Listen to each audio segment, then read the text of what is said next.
WF representing Palace, so let's tell you about Palace. 5-2 defeat today, away at City. And for 30 minutes, I thought we played well. The tactic was predominantly to hit them on the break, and I think we did that really well. But I'm not going to fool myself into saying that even within that half an hour, Man City could have had about 2 or 3 goals themselves anyway. But we obviously just a lot more clinical than they were in that spell. Like McAtee hit one straight into Henderson, which I'm better with. A few blocked shots as well. De Bruyne hit the post. I believe that might have been after it was 2-0 actually.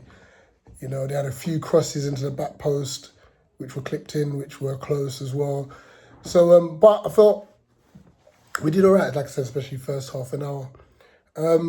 Good finishes, both from Ebbs and Richards. Both well-worked goals. The first down the right-hand side, where we were getting a lot of drive down our right-hand side. I think O'Reilly was struggling initially to deal with like Sar's pace, and then Munoz runs as well.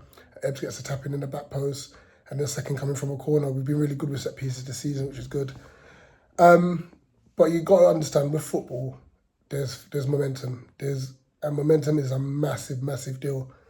And Daichi's come out this decision. Now, I'm not saying that was the sole reason why we lost the game, because like I said, we still were conceded a lot of opportunities. Like City had runners all over the pitch all day, to be honest.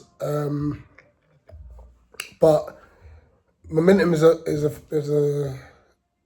big deal, you know. And as soon as he made the challenge, which he didn't need to make, I was like, you can't give De Bruyne an opportunity from 20, 25 yards out, you know.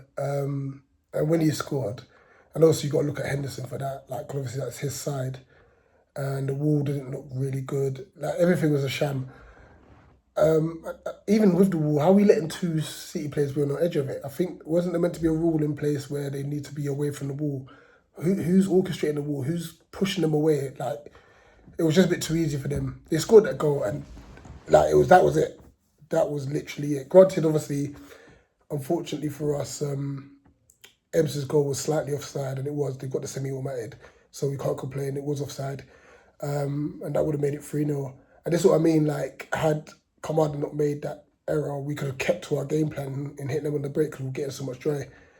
They get that goal 2-1, and we just fell apart. We fell apart, and we could even be saying we were lucky to go in at half-time 2-2, because City had chance after chance after chance.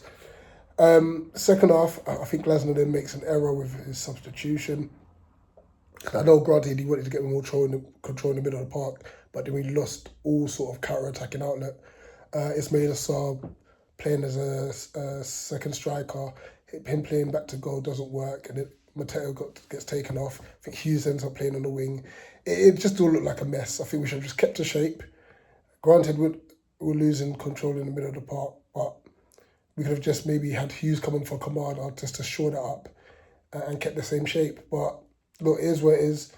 I think I'm just disappointed in some of the goals that we conceded.